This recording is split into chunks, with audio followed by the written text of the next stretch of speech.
nézegettem a Facebookon ingatlanos oldalakat, földobta a hirdetéseket az ingyenes értékbecslésre, és én abszolút nem gondoltam, hogy ingatlan közvetítőt vegyek igénybe, mert arra gondoltam, hogy akkor nézzük meg, hogy mennyire lehet ezt eladni. És így kerestelek meg titeket, és akkor megérkeztél, és olyan profi módon csináltad végig az egészet, padlástól pincéig, mindent, kertet, mindent megnézve, meg végignézegettem az oldalatokat, és akkor küldtél egy ingatlanbecslést, egy értékbecslést, és gyakorlatilag onnantól kezdve, hogy megjelent a hirdetés az ünnepek után, 2,5 hét múlva megvolt a vevő. És nem csak megvolt a vevő, hanem gyakorlatilag azon az áron volt meg a vevő, amit kapni akartunk érte. Úgyhogy nekem azon kívül, hogy én azt gondoltam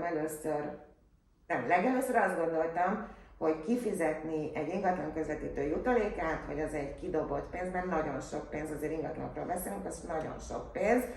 hát ezt én is meg tudom remekül csinálni. Utána jött az, hogy az a fázis, amikor azt gondoltam, hogy a szervezés nálam időbeni összeegyeztetésbe kellett a segítség, és utána rájöttem, hogy ennél sokkal többet kaptam,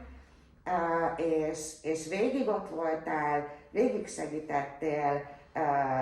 a mutogatásban, a vevőjelöltekkel való tárgyalásban, és a végén volt egy ilyen gyönyörű futam, amikor már 3 potenciális vevőjelöltünk volt, és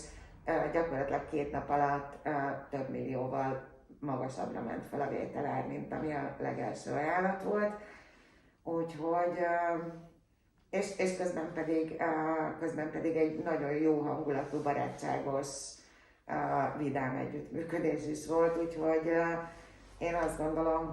hogy aki azt gondolja, hogy ő maga is meg tudja csinálni, biztos, hogy meg tudja, biztos, hogy én is meg tudtam volna, csak vagy sokkal hosszabb idő alatt, vagy sokkal rosszabb pénzügyi feltételekkel, vagy mind a kettő együtt.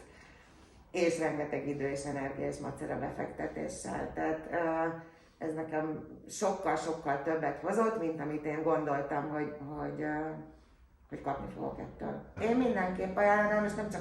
ez nem csak egy elméleti kérdés, mert már meg is tettem, és többen vannak a környezetemnek, akiknek elmondtam azt, hogy igen, az ingatlanos szakmáról általában ezt gondolják az emberek, de azért itt is van olyan, aki tisztességes, érti a szakmáját, és abszolút minőségi szolgáltatást nyújt. Úgyhogy ezt így kompletten, akár nyilván kisebb dolgokban is, de ezt kompletten egy lakásnak a felkészítése az eladásra, az egész eladási folyamat levezénylése, egészen a birtokba adásig és villanyóra átírásig, és nálam párhuzamosan egy vétel is, ez így egyben, ez egy ilyen hihetetlenül nagy segítség. Úgyhogy abszolút ajánlanám, sőt már meg is tettem.